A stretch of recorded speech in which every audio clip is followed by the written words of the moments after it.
ఈ సృష్టిలో కోరిన వరాన్ని ఇచ్చే దేవుడు శ్రీ వెంకటేశ్వర స్వామి. కలియుగంలో ప్రత్యక్ష దైవంగా భక్తుల కష్టాలను విని వెంటనే స్పందించే కరుణామూర్తి మన తిరుమల వెంకన్న. కలియుగం రావడానికి కారణం ఏమిటంటే భృగు మహర్షి వైకుంఠానికి వెళ్ళారు. భృగు మహర్షి కోపంతో విష్ణువు గుండెలపై తన్నాడు. లక్ష్మీదేవి నివసించే చోటు విష్ణుమూర్తి గుండెల్లోనే కాబట్టి తన నివాస స్థానమైన విష్ణువు వక్షస్థలాన్ని భృగువు తన్నినా విష్ణువు కోపగించుకోకుండా మహర్షి పాదాలను ఒత్తడం చూసి లక్ష్మీదేవికి ఆగ్రహం వచ్చింది. తనను అవమానించిన చోట ఉండలేనని కోపగించి వైకుంఠాన్ని విడిచి భూలోకానికి వస్తుంది. లక్ష్మీదేవి లేని వైకుంఠం శూన్యంగా అనిపించడంతో విష్ణుమూర్తి కూడా భూమిపైకి వచ్చి శేషాచలం కొండల్లోనే అక్కడ ఆయన శ్రీనివాసుడు అనే నామంతో నిలిచారు. అప్పుడు లోకక్షేమం కోసం శ్రీ విష్ణువు శ్రీ వెంకటేశ్వర స్వామిగా వెంకటాద్రి పర్వతంపై వెలిశారు.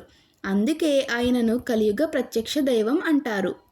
తిరుమల క్షేత్రం ఇది 108 వైష్ణవ దివ్య దేవాలయాల్లో ఒకటి.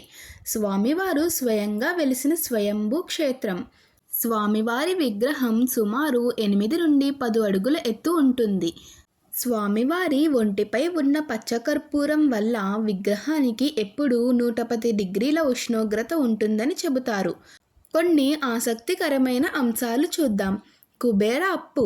పద్మావతి అమ్మవారితో వివాహం కోసం శ్రీనివాసుడు కుబేరుని వద్ద అప్పు తీసుకున్నారని, ఆ అప్పును తీర్చడానికే భక్తులు తమ కానుకలను తిరుమల హుండీలో సమర్పిస్తారని పురాణ కథ. తిరుమల లడ్డు ఈ క్షేత్రానికి ప్రపంచవ్యాప్త గుర్తింపు తెచ్చింది. ప్రతి ఏటా దసరా సమయంలో ఎంతో వైభవంగా జరిగే నవరాత్రి బ్రహ్మోత్సవాలు అత్యంత ప్రసిద్ధి. నిత్య కళ్యాణం. తిరుమలలో స్వామివారికి ప్రతిరోజు కళ్యాణోత్సవం జరుగుతుంది. అందుకే ఆయనను నిత్య కళ్యాణ చక్రవర్తి అని పిలుస్తారు.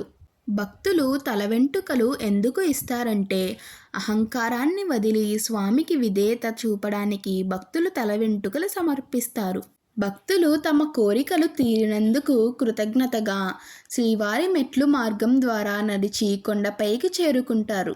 తిరుమల కొండపై అడుగుపెట్టిన ప్రతి భక్తుడు ఒక్కసారి అయినా అనుభూతి చెందేది ఒక్కటే. ఇక్కడకు వచ్చాక మనసుకు ఒక ప్రశాంతత, కళ్ళల్లో తెలియని ఆనందం, హృదయంలో అపారమైన భక్తి. ఇది వెంకన్న మహిమ కాకపోతే ఇంకేమిటి?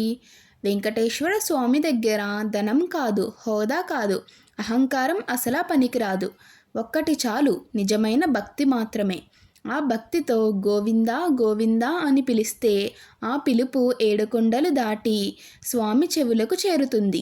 అందుకే అంటారు, ఎంత దూరంలో ఉన్నా భక్తితో ఉంటే వెంకన్న దగ్గరవుతాడు అని. ఆ స్వామి భక్తులను ఎప్పుడూ ఖాళీ చేతులతో పంపడు. కొందరికి ధైర్యం ఇస్తాడు, కొందరికి ఓర్పు ఇస్తాడు, కొందరికి ధనం ఇస్తాడు.